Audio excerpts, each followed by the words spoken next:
اللہ يتوفى الأنفس حين موتها والتي لم تمت في منامها فيمسك التي قضى عليها الموت ويرسل الأخرى إلى أجل مسمى إن في ذلك لآيات لقوم يتفكرون۔ وہ اللہ ہی ہے جو موت کے وقت روحیں قبض کرتا ہے، اور جو ابھی نہیں مرا ہے اس کی روح نیند میں قبض کر لیتا ہے، پھر جس پر وہ موت کا فیصلہ نافذ کرتا ہے اسے روک لیتا ہے، اور دوسروں کی روحیں ایک وقت مقرر کے لیے واپس بھیج دیتا ہے۔ اس میں بڑی نشانیاں ہیں ان لوگوں کے لیے جو غور و فکر کرنے والے ہیں۔ روح نیند میں قبض کر لیتا ہے۔ نیند کی حالت میں روح قبض کرنے سے مراد احساس و شعور، فہم و ادراک اور اختیار و ارادے کی قوتوں کو معطل کر دینا ہے۔ یہ ایک ایسی حالت ہے جس پر اردو زبان کی یہ کہاوت فی الواقع راست آتی ہے کہ سویا اور موا برابر۔ جو غور و فکر کرنے والے ہیں۔ اس ارشاد سے اللہ تعالی ہر انسان کو یہ احساس دلانا چاہتا ہے کہ موت اور زیست کس طرح اس کے دست قدرت میں ہے۔ کوئی شخص بھی یہ ضمانت نہیں رکھتا کہ رات کو جب وہ سوئے گا تو صبح لازماً زندہ ہی اٹھے گا۔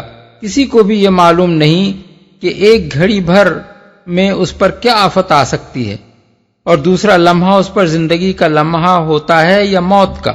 ہر وقت سوتے میں یا جاگتے میں، گھر بیٹھے یا کہیں چلتے پھرتے، آدمی کے جسم کی کوئی اندرونی خرابی یا باہر سے کوئی نامعلوم آفت یکایک وہ شکل اختیار کر سکتی ہے جو اس کے لیے پیام موت ثابت ہو۔ اس طرح جو انسان خدا کے ہاتھ میں بے بس ہے وہ کیسا سخت نادان ہے اگر اسی خدا سے غافل یا منحرف ہو۔ ام اتخذوا من دون اللہ شفعاء قل اولو كانوا لا يملكون شيئا ولا يعقلون۔ کیا اس خدا کو چھوڑ کر ان لوگوں نے دوسروں کو شفیع بنا رکھا ہے؟ ان سے کہو کیا وہ شفاعت کریں گے خواہ ان کے اختیار میں کچھ نہ ہو اور وہ سمجھتے بھی نہ ہوں؟ دوسروں کو شفیع بنا رکھا ہے، یعنی ایک تو ان لوگوں نے اپنے طور پر خود ہی یہ فرض کر لیا کچھ ہستیاں اللہ کے ہاں بڑی زوراور ہیں جن کی سفارش کسی طرح ٹل نہیں سکتی، حالانکہ ان کے سفارشی ہونے پر نہ کوئی دلیل، نہ اللہ تعالیٰ نے کبھی یہ فرمایا کہ ان کو میرے ہاں یہ مرتبہ حاصل ہے، اور نہ خود ان ہستیوں نے کبھی یہ دعویٰ کیا کہ ہم اپنے زور سے تمہارے سارے کام بنوا دیا کریں گے۔ اس پر مزید حماقت ان لوگوں کی یہ ہے کہ اصل مالک کو چھوڑ کر ان فرضی سفارشیوں ہی کو سب کچھ سمجھ بیٹھے ہیں، اور ان کی ساری نیاز مندیاں انہی کے لیے وقف ہیں۔ قل للہ الشفاعة جميعا له ملك السماوات والأرض ثم إلیہ ترجعون۔ کہو شفاعت ساری کی ساری اللہ کے اختیار میں ہے، آسمانوں اور زمین کی بادشاہی کا وہی مالک ہے، پھر اسی کی طرف تم پلٹائے جانے والے ہو۔ اللہ کے اختیار میں ہے، یعنی کسی کا یہ زور نہیں ہے کہ اللہ تعالیٰ کے حضور میں خود سفارشی بن کر اٹھ ہی سکے، کو جا کے اپنی سفارش منوا لینے کی طاقت بھی اس میں ہو۔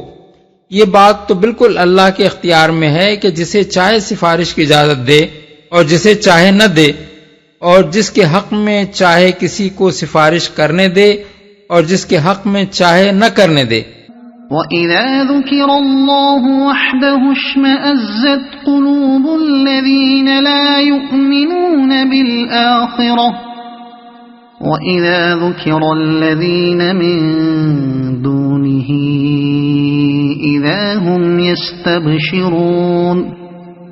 جب اکیلے اللہ کا ذکر کیا جاتا ہے تو آخرت پر ایمان نہ رکھنے والوں کے دل کڑنے لگتے ہیں، اور جب اس کے سوا دوسروں کا ذکر ہوتا ہے تو یکا یک وہ خوشی سے کھل اٹھتے ہیں۔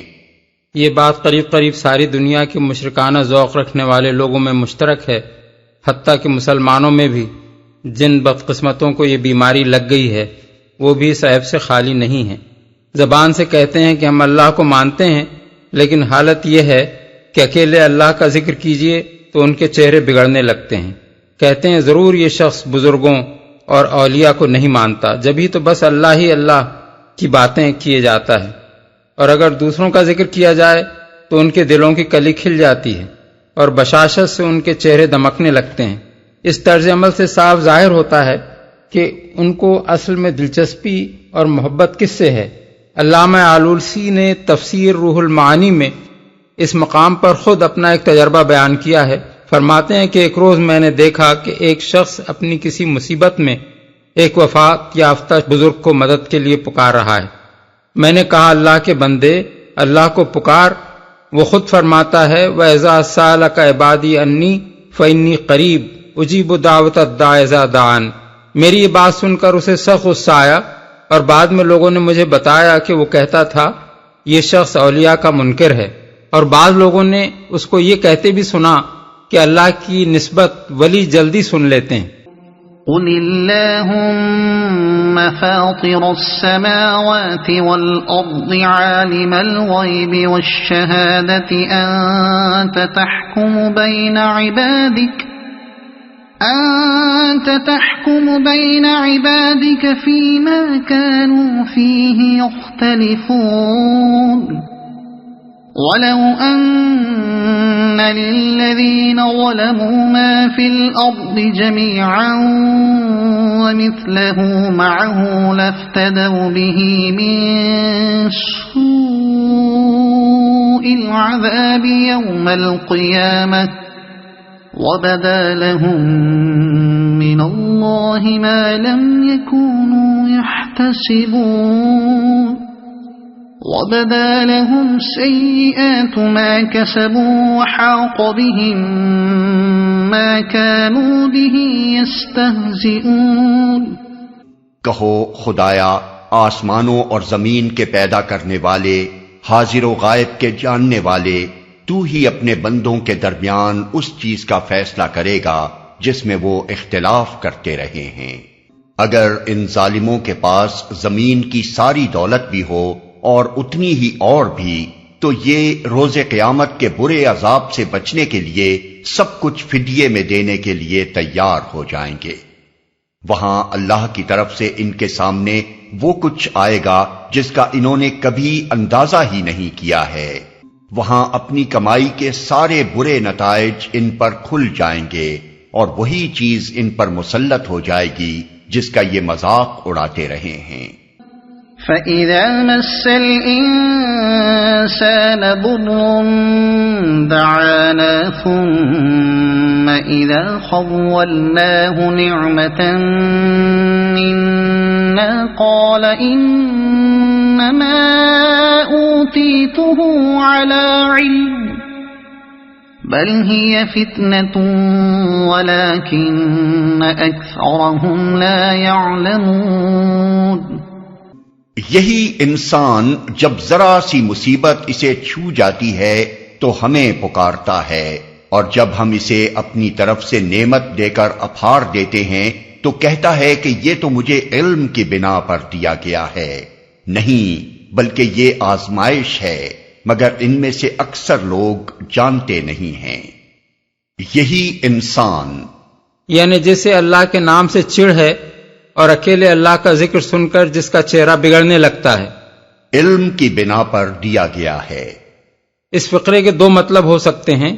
ایک یہ کہ اللہ جانتا ہے کہ میں اس نعمت کا اہل ہوں، اسی لیے اس نے مجھے یہ کچھ دیا ہے، ورنہ اگر اس کے نزدیک میں ایک برا اور بدعقیدہ اور غلط کار آدمی ہوتا تو مجھے یہ نعمتیں کیوں دیتا۔ دوسرا مطلب یہ بھی ہو سکتا ہے کہ یہ تو مجھے میری قابلیت کی بنا پر ملا ہے۔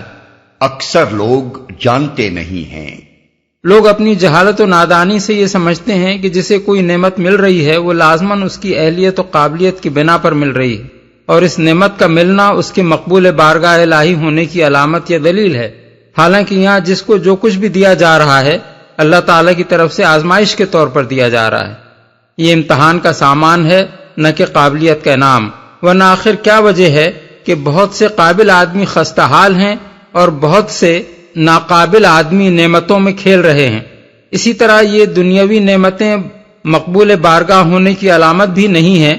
ہر شخص دیکھ سکتا ہے کہ دنیا میں بکثرت ایسے نیک آدمی مصائب میں مبتلا ہیں جن کے نیک ہونے سے انکار نہیں کیا جا سکتا، اور بہت سے برے آدمی جن کی قبیح حرکات سے ایک دنیا واقف ہے عیش کر رہے ہیں۔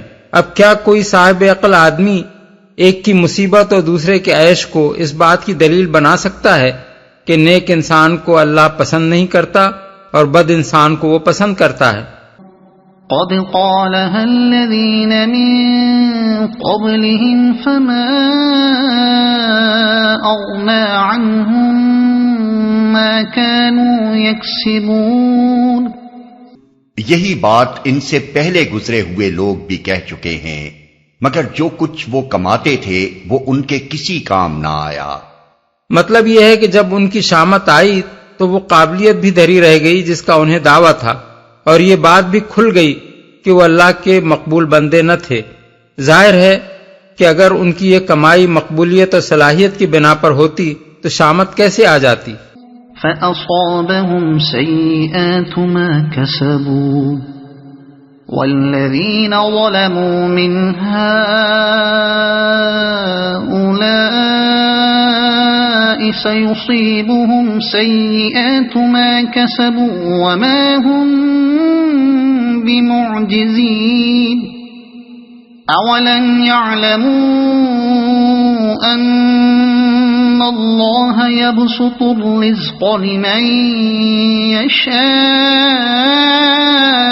ويقدر إن في ذلك لآيات لقوم يؤمنون۔ پھر اپنی کمائی کے برے نتائج انہوں نے بھگتے، اور ان لوگوں میں سے بھی جو ظالم ہیں وہ عنقریب اپنی کمائی کے برے نتائج بھگتیں گے۔ یہ ہمیں عاجز کر دینے والے نہیں ہیں، اور کیا انہیں معلوم نہیں ہے کہ اللہ جس کا چاہتا ہے رزق کشادہ کر دیتا ہے اور جس کا چاہتا ہے تنگ کر دیتا ہے۔ اس میں نشانیاں ہیں ان لوگوں کے لیے جو ایمان لاتے ہیں۔ تنگ کر دیتا ہے یعنی رزق کی تنگی و کشادگی اللہ کے ایک دوسرے ہی قانون پر مبنی ہے جس کے مسالے کچھ اور ہیں، اور اس تقسیم رزق کا مدار آدمی کی اہلیت و قابلیت یا اس کے محبوب و موصوب ہونے پر ہرگز نہیں ہے۔